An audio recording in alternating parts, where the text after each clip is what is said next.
अगर आपकी भी टीम वर्ल्ड क्लास प्लेयर्स से भरी हुई है और उसमें से कुछ प्लेयर्स फॉर्म में भी है, देन कॉन्ग्रेचुलेशंस। आपकी टीम के काफी ज्यादा चांसेस है कि वो कोई भी सीरीज या फिर टूर्नामेंट में डोमिनेट जरूर करेगी। लेकिन अगर आपकी टीम की विक्ट्रीज के पीछे केवल टॉप ऑर्डर बैट्समैन या फिर लोअर ऑर्डर फिनिशर बैट्समैन का ही हाथ है, देन सॉरी माय फ्रेंड, इसमें कोई भी डाउट नहीं है कि वो टीम कभी भी चोक कर सकती है। एंड कोई टूर्नामेंट तो छोड़ो, वो टीम एक जीता जीता मैच भी एक अनएक्सपेक्टेड मोमेंट पर थ्रो कर सकती है। ये सब होगा अगर उस टीम का मिडिल ऑर्डर स्टेबल नहीं है, और ऐसा ही कुछ होता आ रहा था हमारी इंडियन टीम के साथ। साल 2019 के बाद से इंडियन टीम ने जितने मैचेस चोक नहीं करे हैं, उससे ज्यादा तो हम मिडिल ऑर्डर को ब्लेम कर चुके हैं। और ऐसा हो भी क्यों ना, जब तक मिडिल ऑर्डर नहीं चलता तब तो कोई बैट्समैन कितने भी रन बना दे, हमें अक्सर इंपॉर्टेंट मोमेंट्स पर चोक देखने को ही मिलेगा। And to no one surprise, हम इंडियन फैंस को 2014 से यही देखने को मिलता आ रहा है। बट आखिर ऐसी क्या वजह है कि इंडियन टीम में एक से बढ़कर एक स्टार बैट्समैन और प्लेयर्स होने के बावजूद भी इंडियन टीम मिडिल ऑर्डर के मामले में हमेशा मात खा जाती है। एंड एक लंबे टाइम तक तो इंडियन टीम के पास नंबर 4 के लिए कोई प्लेयर तक नहीं था, और कभी कभी तो टीम मैनेजमेंट एक पोजीशन के लिए इतने प्लेयर्स ट्राई कर लेती है जिससे पता ही नहीं चलता कि आखिर नंबर 4, नंबर 5, नंबर 6 पर कौन बैट्समैन खेलेगा। एंड इन्हीं सब चीजों की वजह से हम लोग ये बात सोचने में मजबूर हो जाते हैं। ऑल्दो रिसेंट टाइम में व्हाइट बॉल क्रिकेट में हमारा मिडिल ऑर्डर काफी हद तक स्टेबल हो गया है, लेकिन फिर भी पास्ट एक्सपीरियंसेस की वजह से हम सभी क्रिकेट फैंस को अब तक कोई भी कॉन्फिडेंस नहीं आ पाया है। हम सभी क्रिकेट फैंस को अब भी डाउट रहता है कई इंपॉर्टेंट मोमेंट्स पर आकर इंडियन टीम फिर से चोक ना कर दे। एंड इन्हीं सब चीजों की वजह से हमें ये बात सोचने में मजबूर कर देती है, आखिर कब तक इंडियन टीम मिडिल ऑर्डर की वजह से मैचेस और आईसीसी टूर्नामेंट्स में हारती रहेगी। जो चीज 2017-18 में एक प्रॉब्लम एंड सवाल बन के सामने आई थी, वो अब तक प्रॉपर तरीके से सॉल्व नहीं हो पाई है और अब एक कर्स का रूप ले चुकी है। Let's find out the curse of middle order.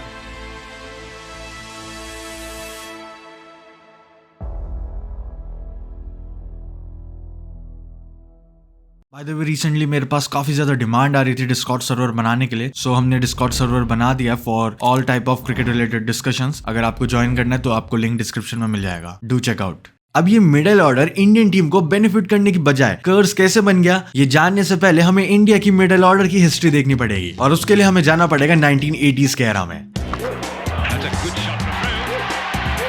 वो एरा जहां पर इंडियन बैटिंग अपने टॉप ऑर्डर से ज्यादा अपने मिडिल ऑर्डर के बारे में ज्यादा जानी जाती थी। Gundappa Vishwanath, Mohinder Amarnath, Dilip Vengsarkar, Yes, Vinsaka now beginning to unleash a few beautiful drives. और कपिल देव जैसे मैच विनर्स इंडियन टीम में भरे हुए थे। एंड हम स्टैट्स वाइज ये अंदाजा बिल्कुल नहीं लगा सकते कि इन चारों के एफर्ट्स ने मिलकर इंडिया को कितने सारे मैचेस जितवाया। फिर चाहे वो मोहिंदर अमरनाथ की 1983 के वर्ल्ड कप में सेमीफाइनल और फाइनल मैच में मैच विनिंग परफॉर्मेंसेस हो, या फिर कपिल देव की वो आइकॉनिक 175 नॉट आउट की इनिंग्स, ऐसे कई अनफॉरगेटेबल मोमेंट्स इंडिया के मिडिल ऑर्डर ने हमें दिए हैं। एंड प्रोबेबली एक one of the main reason था जिसकी वजह से हम 1970s के वर्ल्ड कप्स में इतना बेकार परफॉर्म करने के बावजूद 1983 के वर्ल्ड कप में वर्ल्ड चैंपियन और 1987 के वर्ल्ड कप में सेमीफाइनलिस्ट बने थे। और मानो या न मानो, सब लोगों को एक्सपेक्टेशंस थी कि यहाँ से चीजें और ज्यादा बेटर होने वाली है। बाय द वे, हमने 1983 वर्ल्ड कप विन के ऊपर एक प्रॉपर वीडियो बना रखा है। अगर आपको वो वीडियो देखना है आप आई बटन पे क्लिक कर सकते हो, वरना लिंक डिस्क्रिप्शन में मिल जाएगा। 90s के एरा शुरू होते ही हमारे पास सेट बैट्समैन और कैप्टन मोहम्मद अजहरुद्दीन थे, साथ में यंग सचिन तेंदुलकर, विनोद कांबली और अजय जडेजा जैसे बैट्समैन आ चुके थे। जहाँ एक तरफ सचिन तेंदुलकर पूरे कंट्री के एक्सपेक्टेशंस को कैरी कर रहे थे, वहीं पर दूसरी तरफ मोहम्मद अजहरुद्दीन की क्लासी अग्रेसिव बैटिंग इंडिया को अक्सर टफ सिचुएशन से बाहर ला रही थी। एंड इवन उस टाइम पर टेस्ट क्रिकेट में तो इंडिया का मिडिल ऑर्डर अनमैचेबल हो चुका था, मगर ओडीआई में भी इंडिया के मिडिल ऑर्डर को अजय जडेजा एक परफेक्ट फिनिशर के रोल में निभा रहे थे। और इसी सब के बीच इंडिया 1996 के वर्ल्ड कप सेमीफाइनल में आ गई थी, जहां इंडिया को श्रीलंका से एक कंट्रोवर्शियल लॉस का सामना करना पड़ा था। वेल, हमने ऑलरेडी 1996 के उस वर्ल्ड कप सेमीफाइनल के ऊपर वीडियो बना रखा है। अगर आपको वो वीडियो देखना है आप आई बटन पर क्लिक कर सकते हो, वरना लिंक डिस्क्रिप्शन में मिल जाएगा। But keeping all the controversies aside, वो मैच इंडिया इसलिए हारी और इतने सारे क्वेश्चंस इसलिए रेज हुए क्योंकि जो क्रूशियल काम इंडिया का मिडिल ऑर्डर को करना चाहिए था, उसमें सारे मिडिल ऑर्डर बैट्समैन पूरी तरीके से फेल हो गए। एंड इन्हीं कुछ एग्जांपल से हमें मिडिल ऑर्डर की इंपॉर्टेंस का पता चलता है। देन आता है 2000s का एरा, और इंडियन टीम के मिडिल ऑर्डर में अब सौरव गांगुली, युवराज सिंह, वीवीएस लक्ष्मण और मोहम्मद कैफ जैसे प्लेयर्स की एंट्री हो चुकी थी। एंड बिलीव मी, मैंने एमएस धोनी जैसे लेजेंड का नाम नहीं लिया है, जो कि अपने आप में ही काफी तगड़े मिडिल ऑर्डर और लोअर ऑर्डर बैट्समैन थे। And even this is a fact कि वो इंडियन बैटिंग लाइनअप पूरी इंडियन क्रिकेट हिस्ट्री हिस्ट्री की सबसे बेस्ट बैटिंग लाइनअप थी। सचिन तेंदुलकर, राहुल द्रविड़, वीवीएस लक्ष्मण, युवराज सिंह, न जाने इन चारों ने ही मिलकर इंडिया को कितने सारे मैचेस अपने रेजिलेंस और बैटिंग मास्टर क्लास से ही जितवाए हो। फिर चाहे वो 2001 का कोलकाता टेस्ट हो, जहां इंडिया ने फॉलो ऑन लेने के बाद भी ऑस्ट्रेलिया की 16 मैचेस विनिंग स्ट्रीक ब्रेक कर दी थी।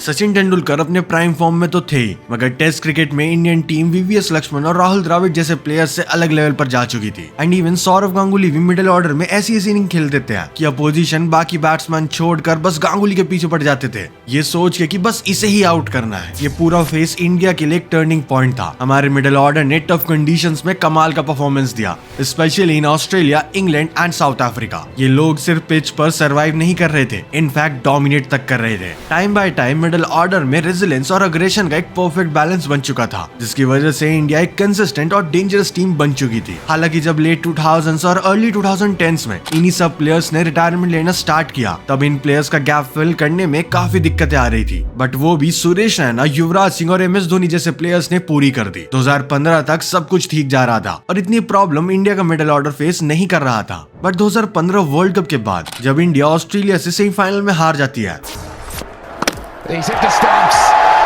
वहीं से मिडिल ऑर्डर का केओस स्टार्ट हो गया, जिसका प्राइस इंडियन टीम आज तक पे करती आ रही है। 2015 ओडीआई वर्ल्ड कप के बाद जो इंडिया का एग्जिस्टेड मिडिल ऑर्डर था, जिसमें रैना, युवराज, जो कि ऑब्वियसली उस वर्ल्ड कप में तो नहीं थे, बट इस तरह के जो एक्सपीरियंस प्लेयर खेल रहे थे, उनका फॉर्म एकदम से डिप कर जाता है।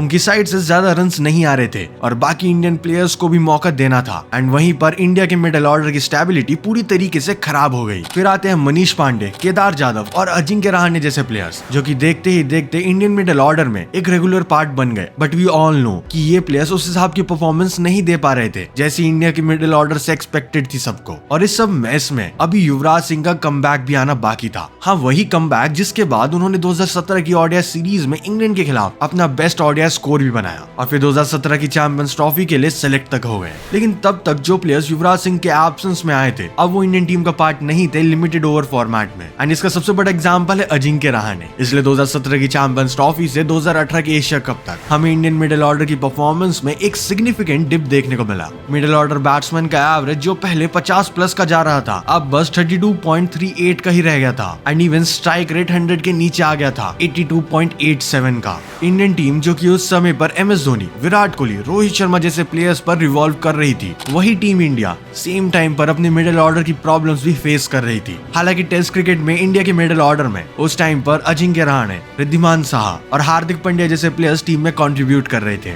मगर व्हाइट बॉल क्रिकेट में अभी भी बहुत सारी प्रॉब्लम्स बची हुई थी। हालांकि उस टाइम पीरियड के दौरान इंडिया का मिडिल ऑर्डर पूरे वर्ल्ड में 4th रैंकिंग पर था, मगर कोई भी मिडिल ऑर्डर बैट्समैन एक सेंचुरी तक नहीं बना पा रहा था। एंड इवन MS धोनी उस मिडिल ऑर्डर के टॉप स्कोरर थे, मगर उनका स्ट्राइक रेट भी 77 तक गिर चुका था। लोअर मिडिल ऑर्डर को हार्दिक पांड्या ने संभाला हुआ था, मगर उनके अलावा कोई भी middle order batsman match winning performance दे ही नहीं पा रहा था। इवन बीच में दिनेश कार्तिक को भी टीम में जगह मिली थी और वो इंप्रेस कर भी रहे थे, जैसे कि वो 2018 का निधास ट्रॉफी फाइनल, जिसमें ना ही केवल दिनेश कार्तिक ने बांग्लादेश को सिंगल हैंडली फाइनल में हरा दिया था, वो आइकॉनिक 6 मार के,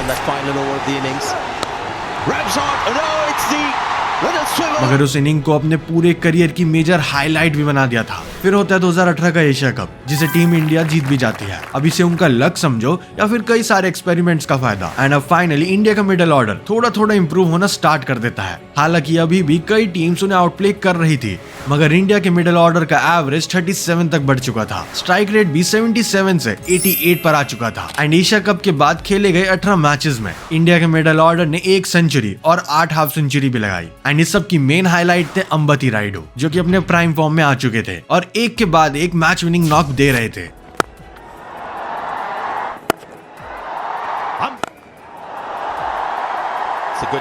एंड इस पॉइंट तक सभी इंडियन फैंस को यही लग रहा था कि इंडियन टीम का ये middle order crisis 2019 world cup से पहले सॉर्ट ही हो जाएगा। बट जो उसके बाद हुआ, उसे क्रिकेट हिस्ट्री का सबसे बड़ा ब्लंडर कह लो या फिर अपने पैर पर कुल्हाड़ी मारना कह दो। हम कुछ ही टाइम बाद BCCI के द्वारा दिए गए कुछ कंट्रोवर्शियल डिसीजन को देखने वाले थे। डेट थी 15 अप्रैल 2019। इंडियन टीम आने वाले 2019 के ओडीआई वर्ल्ड कप के लिए 15 मैन स्क्वाड का अनाउंसमेंट करती है। चाहे वो रोहित शर्मा हो, विराट कोहली हो या फिर कोई और, उस स्क्वाड में जितने भी प्लेयर्स थे वो सभी के सभी कहीं ना ना कहीं एक्सपेक्टेड भी थे और सभी को पता था कि ये इंडियन टीम हद से ज्यादा स्ट्रॉन्ग लग रही है एंड इस बार चांसेस है कि वो ट्रॉफी उठा ही देंगे। MS धोनी, ऋषभ पंत, केदार जाधव और दिनेश कार्तिक को मिडिल ऑर्डर बैटिंग के लिए चुना गया था। ये सभी कमाल के बैट्समैन थे, लेकिन जो नाम इस स्क्वाड से मिसिंग था और सभी को लग रहा था कि ये प्लेयर तो श्योर शॉट 2019 का वर्ल्ड कप खेलने इंग्लैंड जाएगा ही जाएगा, वो कोई और नहीं बल्कि अंबती रायडू था, जो कि पिछले एक साल में काफी ज्यादा रन्स और नाम बनाकर आ रहे थे।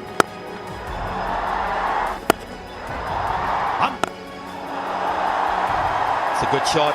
एंड इवन उनका एवरेज नंबर 4 पर काफी ज्यादा अच्छा था as compared to any other batsman at that time एंड उन्हें कुछ अननोन रीजंस के चलते स्क्वाड में सिलेक्ट नहीं किया गया था। उनकी जगह पर एक not so experienced Vijay Shankar को लिया गया था, जिनका लिटरली डेब्यू 2018 और 19 के टाइमलाइन पर ही हुआ था। Like BCCI literally dropped a proper in form and experienced batsman for a newbie all rounder and उनका ये डिसीजन कितना ज्यादा फायदेमंद साबित हुआ ये हमें ऑलरेडी पता ही है। BCCI को इस सिलेक्शन के लिए काफी ज्यादा क्रिटिसाइज किया गया एंड इवन आज भी किया जाता है। सोशल मीडिया से लेकर न्यूज चैनल्स तक सब इस न्यूज को कवर करने में लगे हुए थे कि आखिर कैसे अंबती रायडू को वर्ल्ड कप स्क्वाड में सिलेक्ट नहीं किया गया था। 2019 के उस पूरे वर्ल्ड कप में इंडिया के मिडिल ऑर्डर ने काफी एवरेज परफॉर्म किया, या फिर अगर मैं थोड़ा ब्लंटली कहूँ तो बहुत बेकार परफॉर्म किया। एंड इवन इस पूरे वर्ल्ड कप में हमारा मिडिल ऑर्डर कभी स्टेबल था ही नहीं, क्योंकि कभी नंबर 4 पर कोई बैट्समैन आ रहा है, नंबर 5 पर कोई आ रहा है, तो कभी नंबर 6 पर कोई आ रहा है। एक प्रॉपर सीक्वेंस था ही नहीं। अंबती रायडू के जाने से इंडिया का एक स्पॉट जो कि नंबर 4 का था, जिसकी वजह से ही सारी प्रॉब्लम्स आ रही थी, वो खाली हो चुका था और उसी की वजह से इंडिया का मिडिल ऑर्डर बिल्कुल भी स्टेबल नहीं था। हमारा मिडिल ऑर्डर उस वर्ल्ड कप में कई मूवमेंट्स पर फ्लैटेड कर गया। इस मिडिल ऑर्डर प्रॉब्लम ने हमें इतना परेशान किया कि न्यूजीलैंड के खिलाफ सेमीफाइनल मैच में इंडिया के बैटिंग लाइनअप में 1 नहीं,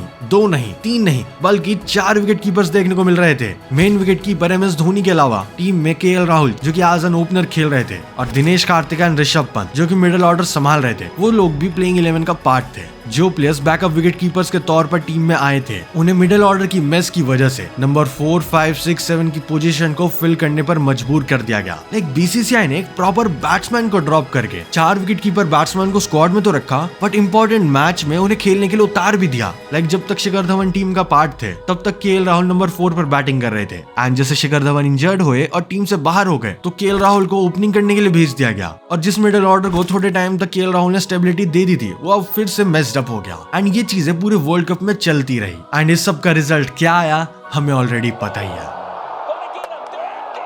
वेल, हमने ऑलरेडी 2019 के उस वर्ल्ड कप के ऊपर एक वीडियो बना रखी है। अगर आपको वो वीडियो देखना है, आप आई बटन पे क्लिक कर सकते हो, वरना लिंक डिस्क्रिप्शन में मिल जाएगा। उस पूरे वर्ल्ड कप के दौरान ऐसा लग रहा था कि इंडिया का मिडिल ऑर्डर एक म्यूजिकल चेयर बन चुका है, क्योंकि नंबर 4 और नंबर 5 की पोजीशंस पे कई बैट्समैन ट्राई किए जा चुके थे, जैसे Kedar Jadhav, Rishabh Pant, MS Dhoni, Dinesh Karthik, KL Rahul and इस पूरे weak and unstable middle order की वजह से हम एक जीता जिताया सेमीफाइनल और एक पूरा वर्ल्ड कप हार गए। एंड इवन वो मैच MS धोनी का लास्ट इंटरनेशनल मैच भी था, जिसके 1 साल के बाद उन्होंने इंटरनेशनल क्रिकेट से रिटायरमेंट भी ले लिया था। जब से MS धोनी रिटायर हुए हैं, तब से इंडिया का मिडिल ऑर्डर एक बड़े चैलेंज से गुजर रहा है। श्रेयस अय्यर, मनीष पांडे और ऋषभ पंत इस गैप को फिल करने की कोशिश कर रहे थे, पर इनमें से कोई भी प्लेयर प्रॉपर वे में कंसिस्टेंसी नहीं दे पा रहा था, जिसकी इंडिया को सबसे ज्यादा नीड थी। श्रेयस अय्यर उस समय अपने करियर के राइज पर थे, मगर तब भी कोई और promising middle order batsman India को नहीं मिल पा रहा था जो कि उनके साथ अगली पोजीशन पर बैटिंग कर पाए। On the other hand, Manish Pandey का भी सिचुएशन कुछ ऐसा ही था। ODI में उनका एवरेज 42 का था, जो कि काफी डिसेंट था, पर इंटरनेशनल लेवल पर कंसिस्टेंटली इंपैक्ट डालने के लिए इनफ नहीं लग रहा था। ऑल्दो T20Is में वो 122 के एवरेज से खेल रहे थे, पर फिर भी उनका स्पॉट सिक्योर नहीं हो पा रहा था। एंड इसी सब केओस के बीच फिर 2020 में पैंडेमिक आ जाता है एंड इसके बाद टीम का बैलेंस और ज्यादा डिस्टर्ब हो गया। इंडिया का ओवरसीज कंडीशंस में स्ट्रगल धीरे धीरे और प्रोमिनेंट हो रहा था, स्पेशली ऑस्ट्रेलिया के टफ पिचेस पर, जहां इंडियन बैट्समैन अच्छा परफॉर्म कर रहे थे, लेकिन हमारा मिडिल ऑर्डर प्रेशर हैंडल ही नहीं कर पा रहा था। और जब जब टॉप ऑर्डर फेल होता, तब सबको MS धोनी जैसे प्लेयर्स की एब्सेंस रियलाइज होने लगती। उस वक्त तक इंडियन टीम काफी ज्यादा स्ट्रगल कर रही थी। इंडिया ने उस टाइम पर काफी ऑप्शंस को ट्राई किया just to make the middle order in white ball cricket stable, but चीजें कुछ खास निकल के नहीं आ रही थी। और इसी बीच हमारे सामने 2020 की बॉर्डर गावस्कर ट्रॉफी का फर्स्ट मैच एक इंपॉर्टेंट एग्जाम्पल बन के सामने आता है। इस मैच में एक भी बैट्समैन 10 के ऊपर का स्कोर नहीं बना पाया। सेकंड इनिंग्स में जब इंडिया 36 पर ऑल आउट हो गई, तभी मिडिल ऑर्डर की असली वीकनेस सबके सामने आई थी। जब टॉप ऑर्डर फेल होता है तो मिडिल ऑर्डर का रोल और इम्पोर्टेंट हो जाता है, लेकिन इंडियन मिडिल ऑर्डर उस प्रेशर को एब्जॉर्ब कर ही नहीं पा रहा था, जिस वजह से हर बार कोलैप्स देखने को हमें मिल ही जाता था। यही सेम चीज हमें दोबारा 2021 के वर्ल्ड टेस्ट चैंपियनशिप फाइनल और 2021 के T20 वर्ल्ड कप में देखने को मिलती है, जहां 2021 के वर्ल्ड टेस्ट चैंपियनशिप फाइनल में न्यूजीलैंड ने जहां हमें एक तरफा हरा दिया, वहीं पर हम 2021 में शर्मनाक तरीके से उस T20 वर्ल्ड कप से ग्रुप स्टेज से बाहर हो गए थे। एंड इवन उस T20 वर्ल्ड कप का एक इंपॉर्टेंट हाईलाइट बना पाकिस्तान वाला वो मैच, जिसमें पाकिस्तान की टीम ने हमें 10 विकेट से हराया था। अगर हम इस बॉलिंग फेलियर के अलावा उस मैच में हमारे बैटिंग ऑर्डर की परफॉर्मेंस देखें तो मिडिल ऑर्डर कुछ खास नहीं कर पाया और टोटली फ्लॉप रहा था। होम कंडीशंस में श्रेयस अय्यर और ऋषभ पंत ने ओडीआई में अच्छा परफॉर्म किया था और सीरीज जीतने में एक इंपॉर्टेंट रोल भी निभाया था, पर जब क्रूशियल मैचेस आए, स्पेशली ओवरसीज कंडीशंस, तो इन प्लेयर्स की इनकंसिस्टेंसी एक्सपोज हो गई थी। जब तक मिडिल ऑर्डर प्रेशर अब्सॉर्ब करना नहीं सीख जाता, इंडिया का ये प्रॉब्लम चलता ही रहेगा। लेकिन 2022 के आते आते हमें एक मिडिल ऑर्डर बैट्समैन मिल चुका था, जिसने इंटरनेशनल क्रिकेट में आते ही अपनी एक्सप्लोसिव बैटिंग स्टाइल और अपने अनऑर्थोडॉक्स 360 डिग्री शॉट्स की मदद से क्रिकेट वर्ल्ड में अपनी एक अलग ही जगह बना ली थी। 2022 एक ब्रेकआउट ईयर था सूर्य कुमार यादव के लिए, खास करके T20 क्रिकेट में, जहां पर उनकी परफॉर्मेंस एकदम नेक्स्ट लेवल थी। उनका एवरेज 46 से ज्यादा का था और स्ट्राइक रेट 188 के करीब। एंड इसी बीच उनकी नॉटिंघम की वो इनिंग याद आती है जिसमें उन्होंने टॉप ऑर्डर कोलैप्स के बाद 117 रन की इनिंग खेल दी थी। हालांकि वो मैच हम हार गए थे, मगर सूर्य कुमार यादव ने इंडिया की middle order problem almost solve भी कर दी थी। लेकिन सूर्य कुमार यादव का कंट्रीब्यूशन केवल T20I तक ही सीमित है, क्योंकि ओडीआई क्रिकेट में अब तक वो कुछ खास नहीं कर पाया। लेकिन फिर भी T20I में जितना उन्होंने परफॉर्म किया है वो काफी काबिले तारीफ है, क्योंकि कोई और बैट्समैन उस लेवल पर उस वे में परफॉर्म नहीं कर पाया है अब तक, other than the experience and legend players. And even उस टाइम पर 50 ओवर क्रिकेट में मिडिल ओवर्स में एक्सेलरेशन की कमी जरूर नजर आई थी। ऑल्दो हार्दिक पांड्या का फिनिशर के तौर पर वापस आ जाना एक बहुत बड़ा बूस्ट था इंडिया के लिए, खास करके 2022 के एशिया कप में, जब उन्होंने पाकिस्तान के खिलाफ 33 नॉट आउट रन की इनिंग खेलकर टीम को एक इंपॉर्टेंट जीत दिलाई थी। लेकिन आईसीसी टूर्नामेंट्स में इंडिविजुअल ब्रिलियंस के बावजूद मिडिल ऑर्डर में कंसिस्टेंसी की कमी दिखती रही है। बड़े मैचेस कलेक्टिव एफर्ट्स मांगते थे, पर टीम एक यूनिट के रूप में डिलीवर नहीं कर पा रही थी। T20 फॉर्मेट का इशू आईपीएल की वजह से कुछ हद तक सॉल्व तो हो रहा था, क्योंकि हमें नए टैलेंट्स मिल रहे थे। देन आता है साल 2023। अगर हम श्रीलंका वाली ओडीआई सीरीज को देखें तो मिडिल ऑर्डर का एवरेज कुछ खास नहीं था। सूर्य का सिर्फ 4, श्रेयस 31 और हार्दिक 25। फिर ऑस्ट्रेलिया के खिलाफ ओडीआई सीरीज आई, जिसमें सूर्या के 3 कंसेक्यूटिव डक्स आए। ये सब कुछ ये दिखाता है कि मिडिल ऑर्डर एक बड़ी क्राइसिस से गुजर रहा था। उसके बाद टीम इंडिया में थोड़ा इंप्रूवमेंट जरूर आया, जब हार्दिक ने वेस्ट इंडीज के अगेंस्ट ओडीआई सीरीज में 41 का एवरेज मेंटेन किया। लोअर मिडिल ऑर्डर ने भी ग्रेजुअली रिस्पॉन्सिबिलिटी लेना शुरू किया। जडेजा ने ऑस्ट्रेलिया के खिलाफ 51 का एवरेज मेंटेन किया, वहीं केएल राहुल ने उसी सीरीज में 68 का एवरेज रखा और एशिया कप में भी 85 का एवरेज मेंटेन किया। 2023 के एशिया कप में इंडिया ने काफी अच्छा परफॉर्म किया एंड इवेंचुअली इस टूर्नामेंट को जीत भी गई। मगर फिर आता है 2023 का ओडीआई वर्ल्ड कप, एंड इसके बारे में मुझे ज्यादा बताने की नीड तक नहीं है। ये लिटरली एक प्राइम एग्जांपल है कि कैसे फाइनल मैच में आकर एक इंपॉर्टेंट सिचुएशन में इंडियन टीम कोलैप्स कर गई। एंड ये सारी कहानी जो कि काफी पास से चलती आ रही थी, वो फिर से रिपीट ही हो गई। पूरी की पूरी इंडियन टीम एक बार फिर से रोहित शर्मा और विराट कोहली के ऊपर ज्यादा डिपेंडेंट थी, और जब ये लोग आउट हो गए तो इनके बाद जो मिडिल ऑर्डर को स्टेप अप करके बैटिंग का कमांड संभालना चाहिए था, तब वो कोलैप्स कर गए and we lost the final once again because of the middle order. Then आता है साल 2024। इस टाइम पर इंडिया नए टैलेंट्स को अपॉर्चुनिटीज दे रही थी, चाहे वो तिलक वर्मा हो, ऋतुराज गायकवाड़ हो या फिर रिंकू सिंह। ये सभी लोग एक प्रॉमिसिंग ऑप्शन बनकर सामने आ रहे थे एंड वहीं पर शिवम दुबे ने भी ग्रेजुअली रिस्पॉन्सिबिलिटी लेना शुरू कर दिया था। मगर 2024 के T20 वर्ल्ड कप में मिडिल ऑर्डर ने अगेन डिसअपॉइंट किया। अक्षर पटेल का एवरेज सिर्फ 22, दुबे का 23, जडेजा का 11 और हार्दिक का 48 था। इन सभी नामों के बीच सिर्फ हार्दिक पांड्या ही रिलायबल दिख रहे थे एंड इवन सूर्य कुमार यादव, जिनसे काफी ज्यादा एक्सपेक्टेशंस थी उस वर्ल्ड कप में, वो भी कुछ खास परफॉर्म नहीं कर पाए। एंड इवन पाकिस्तान के खिलाफ तो इंडियन टीम सिर्फ 119 रन बनाकर ही कोलैप्स कर गई, जिसमें पूरे मिडिल ऑर्डर ने केवल 37 रन ही कंट्रीब्यूट किए थे। एंड आई नो यहाँ पर पिच पे एक इंपॉर्टेंट रोल प्ले करती है, लेकिन स्टिल मिडिल ऑर्डर कुछ कंट्रीब्यूट नहीं कर पा रहा था। ऑल्दो हम वो वर्ल्ड कप जीते, वर्ल्ड कप के बाद श्रीलंका की ओडीआई सीरीज में मिडिल ऑर्डर का और भी बड़ा डाउनफॉल देखने को मिलता है। थर्ड ओडीआई में पूरा मिडिल ऑर्डर सिर्फ 31 रन ही बना पाया। देन आती है 2024-25 की बॉर्डर गावस्कर ट्रॉफी, जहाँ पर मिडिल ऑर्डर के स्ट्रगल्स ऑब्वियस थे। पूरा मिडिल ऑर्डर सिर्फ 463 रन ही बना पाया और उनका एवरेज था 17.14 का। एंड हमारे मेन प्लेयर्स विराट कोहली और रोहित शर्मा कुछ खास परफॉर्म नहीं कर पाए। विराट कोहली ने 9 इनिंग्स में सिर्फ 190 रन बनाए विद एन एवरेज ऑफ 23.75 और वहीं रोहित शर्मा ने सिर्फ 31 रन बनाए इन 5 इनिंग्स। ये परफॉर्मेंसेस काफी ज्यादा शॉकिंग थी। वेल यहाँ पर मैं बीजीटी को कवर नहीं करूंगा क्योंकि मैंने ऑलरेडी एक वीडियो बना रखा है about downfall of Indian team in test format. अगर आपको वो वीडियो देखना है देन आप आई बटन पे क्लिक कर सकते हो, वरना लिंक डिस्क्रिप्शन में मिल जाएगा। Now putting all together, India का मिडिल ऑर्डर अब भी एक अनस्टेबल एलिमेंट है जो बड़े मैचेस में कंसिस्टेंटली फेल हो रहा है। हमने देखा ही है कि आईसीसी टूर्नामेंट्स में प्रेशर में आकर हमारा मिडिल ऑर्डर पूरे तरीके से कोलैप्स कर देता है एंड ये पैटर्न अब तक कंटिन्यू हो रहा है। टेस्ट क्रिकेट में अब भी एक सॉलिड, कंसिस्टेंट और डिपेंडेबल मिडिल ऑर्डर की कमी है जो इंडिया के ग्लोबल डोमिनेंस में एक बड़ा रोड ब्लॉक बन चुका है। आई नो बहुत लोग बोल सकते हैं दैट इंडिया तो परफॉर्म कर रही है ये वो, बट अगर आप एक ब्रॉड व्यू में देखोगे तो मेजरली जो परफॉर्मेंसेस आ रही है वो हमारी होम कंडीशंस पर ही आ रही है एंड सेना कंट्रीज में टोटली फ्लॉप हो रहे हैं। इस जीत का क्या फायदा जब आप अपने घर में ही जीत रहे हो। आई होप मिडिल ऑर्डर की प्रॉब्लम सॉल्व हो क्योंकि आने वाले सालों में ऑलमोस्ट हर साल कोई ना कोई आईसीसी टूर्नामेंट जरूर है and as always Indian team पहले से ही उन टूर्नामेंट्स की एक प्राइम कंटेंडर है। 2025 की चैंपियंस ट्रॉफी के लिए आपका बेस्ट प्लेइंग 11 क्या रहेगा कमेंट करके जरूर बताना। Well that's it for this video. अगर टॉक्सिक इंडियन फैन बेसिस के ऊपर वीडियो देखना है तो यहाँ पर क्लिक करो, अगर जीजी एरा के ऊपर वीडियो देखना है तो यहाँ पर क्लिक करो। Thanks for watching.